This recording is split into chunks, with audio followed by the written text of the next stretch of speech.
मैं सिर्फ इतना कहूंगा आपसे कि जो सबसे बड़ा सपना है हम सबका, बिहार में एजुकेशन जो 12th के बाद बिल्कुल 7% भी नहीं जा पाता है। 2% भी गांव के बच्चे 12th के बाद इंटर BA नहीं कर पाते। आप सबसे पहले बिहार के एजुकेशन सिस्टम को और स्कूली व्यवस्था को, सरकारी स्कूली व्यवस्था को सुधारिए।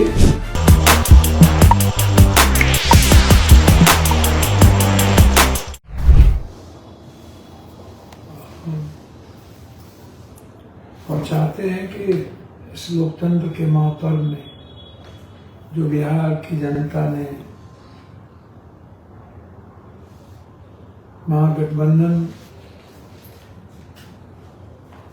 के विचारों और उनके संघर्ष पर जो विश्वास किया है, और हमारे माननीय विधायक जी लोगों पर, और जो विधायक नहीं बने उन पर भी, इसके लिए आप सबका आभार, आपका स्वागत, अभिवादन। आप सब लोग जुड़ेंगे तो मैं अपनी कुछ बात रख पाऊंगा। मैं चाहता हूं कि आप सब लोग पहले जुड़ें, जो भी जहां हैं, जिस रूप में है, जिस परिस्थितियों में है, बिहार की जो भगवान रूपी जनता है, मैं उनसे अपने दिल की बात कहना चाहता हूँ।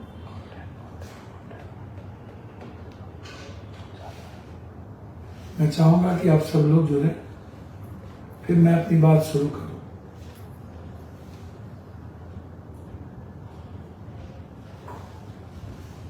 ये मेरा, आप सब लोग जुड़े।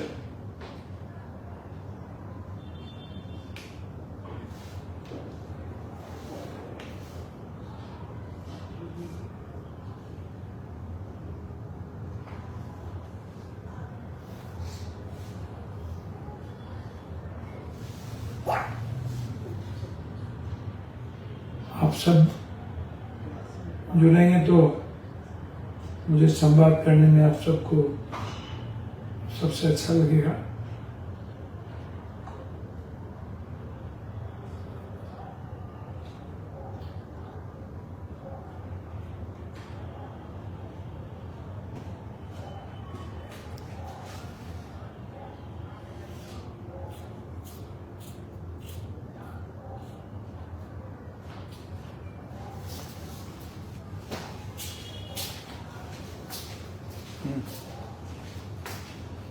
ये नहीं कॉफी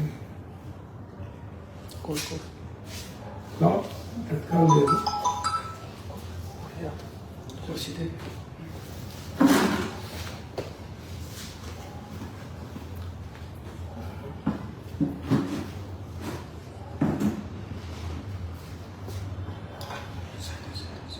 अभी भी चोरी का, अन्य चीजों का वो सारा खेल जारी है। और आरपी गुप्ता साहब 2000 से ऊपर वोटों से आगे जीत चुके हैं, लेकिन सर्टिफिकेट अभी भी नहीं दिया जा रहा है।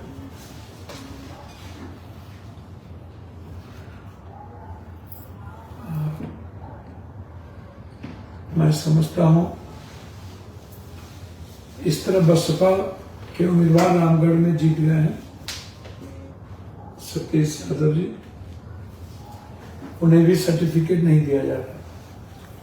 फारबिसगंज के हमारे मनोज विश्वास कांग्रेस के उम्मीदवार 200 कुछ वोटों से वो जीते थे, लेकिन उन्हें सर्टिफिकेट नहीं दिया जा रहा था। बड़े संघर्ष के बाद मैं धन्यवाद दूंगा डीएम साहब को, जिन्होंने मेरी बात सुनी। चनपतिया और वाल्मीकि नगर में भी सर्टिफिकेट अभी भी बहुत लेट से थी। कई जगहों पर हमारे उम्मीदवार को जैसे 22 वोट से आरा के पीर में अरुण यादव जी के लड़के को हरा दिया गया। चलिए, मैं बिहार की जनता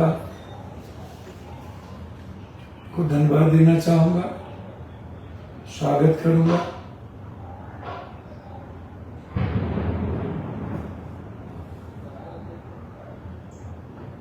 गौरवपूर्ण सम्मान आपका है हमारे दिलों में। मेरे लिए आप सब भगवान के स्वरूप हैं। मुझे नहीं पता कि यह मैंडेट आपने क्या सोचकर, क्या जानकर दिया है। चलिए हम सब मिलकर यह उम्मीद करें, यह प्रयास करें कि अब जो सरकार बनेगी, जो डबल इंजन की सरकार है, वह बिहार के पलायन को रोक पाएंगे, बाढ़ से हमें मुक्ति दे पाएंगे,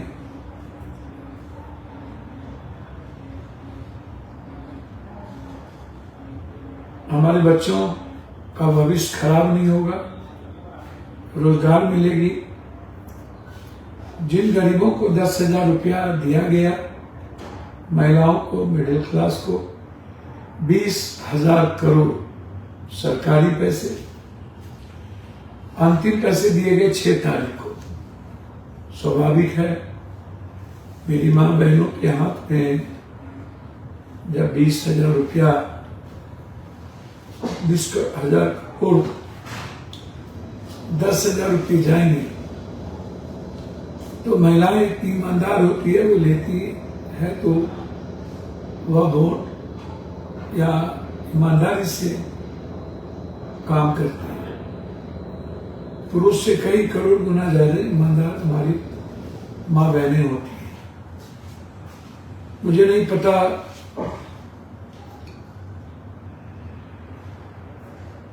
कि जो लोग बाहर से आए छठ में, उन्होंने बिहार को कैसे देखा, और जिन लोगों को 10,000 रुपये मिली, वह एक उम्मीद कि 2 लाख रुपये हमें मिलेंगे।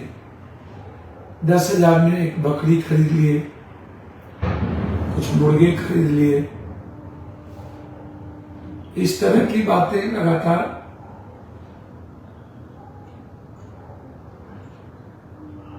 समाज में हो रही है।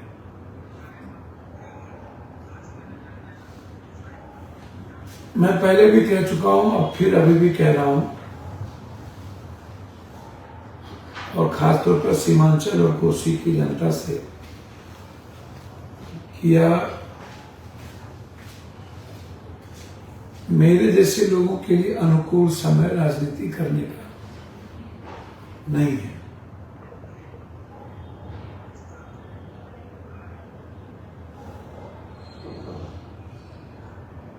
चार साल मैं अपने क्षेत्र की जनता पूर्णिया का सेवा करना चाहूंगा। जो लोग पूर्णिया की जनता, सीमांचल की जनता जिनको जीता है, उन्हें बहुत बहुत बधाई। जो लोग विधायक बने हैं, मेरा दायित्व है गलत विचारों के खिलाफ लड़ने का, वो मैं लड़ता रहूंगा। मैं किसी भी परिस्थिति में मेरी लड़ाई, मेरा संघर्ष नहीं रुकेगा। परिणाम इसके जितने भयावह हो, मैं जनप्रतिनिधि रहूं या ना रहूं,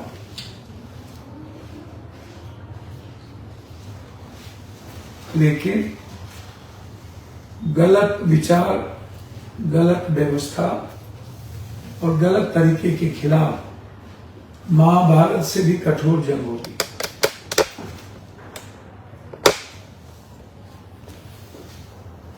वो धर्म युद्ध था, विचारों का युद्ध था, वो रहेगा।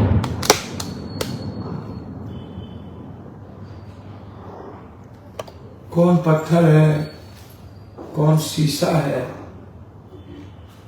शीशे की खूबसूरती दर्पण देखने में अच्छा लगता है और सच्चाई का प्रतिबिंब होता है।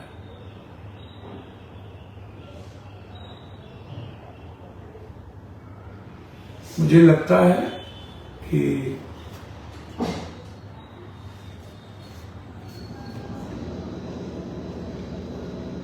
मुझ में कोई कमी रह गई होगी, मुझसे कोई भूल तो हुई नहीं। सीमांचल की जनता के साथ पल पल और मिनट टू मिनट में बिताता हूं। पूर्णिया, कटिहार,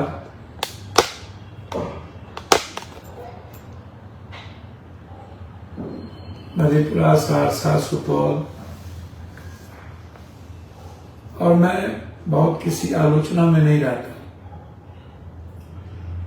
चलिए, मैं आज बहुत बात नहीं करूंगा।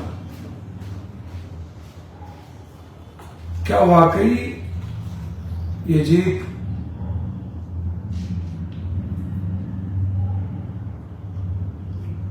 हमारी मां, बहन, बेटियों की है?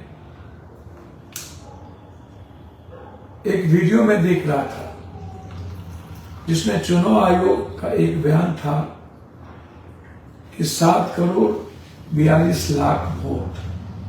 चुनाव के पहले उन्होंने कहा कि एसआईआर के बाद, और फिर दूसरा बयान आया 7 करोड़ 45 लाख वोट का। मन में कभी कभी दुविधा होती है कि कब तक इस लोकतंत्र का चीरहरण होता रहेगा, कब तक ये जनतंत्र, संविधान खतरे में रहेंगे। और मैं अब यह भी नहीं कह सकता हूं कि वोट की चोरी हुई, क्योंकि जीत को इस तरह दिखाया गया है, परोसा गया है गोदी मीडिया के द्वारा, कि मैं उस पर कोई टिप्पणी भी नहीं कर सकता। मेरी जुबान रुक गई, लेकिन कभी कभी सच बोलने में दिक्कत नहीं होती है।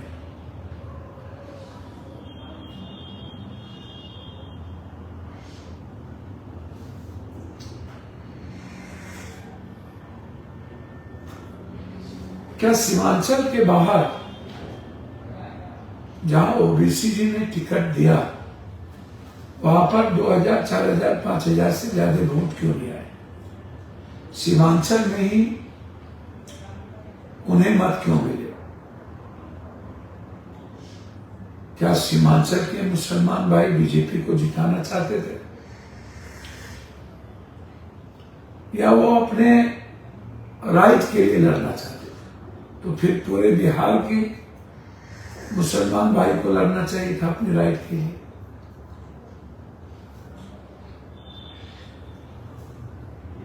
पूरे देश के मुसलमान भाइयों को लड़ने की जरूरत है अपने राइट के लिए।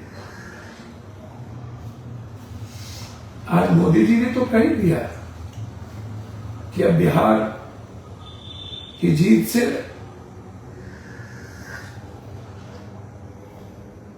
बंगाल और असम की जीत हमारी पक्की। तो उसके पीछे कौन कौन जयचंद होंगे, कितने जयचंद को पालेंगे, कितने मान सिंह का औलाद होगा?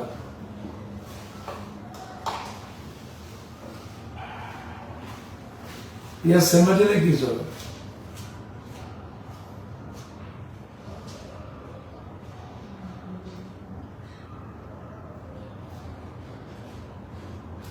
क्या हमारे भाइयों ने की सेवा करने में कोई कसर रह गई थी? कुछ लोग तो, मैं अमोर की जनता ने हमको विश्वास दिलाया था कि हम एक मजबूत सरकार बनाने के लिए आपका साथ हैं। बस मैंने यही कही थी, वहां जीत हमारी होगी अमोर की जनता के भरोसे। उसके लिए कुछ लोग, कुछ हमारे बच्चे भाई हमारे शब्दों का पर कह रहे थे कब, बिल्कुल यही वक्त है जब तस्लीमुद्दीन साहब जैसे लोग याद आने लगते हैं।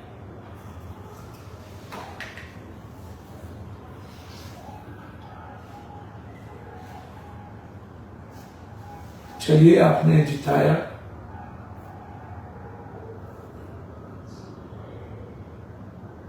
कांग्रेस के और इंडिया गठबंधन के साथियों पर आपका भरोसा और विश्वास बहुत अत्यधिक नहीं रह पाया।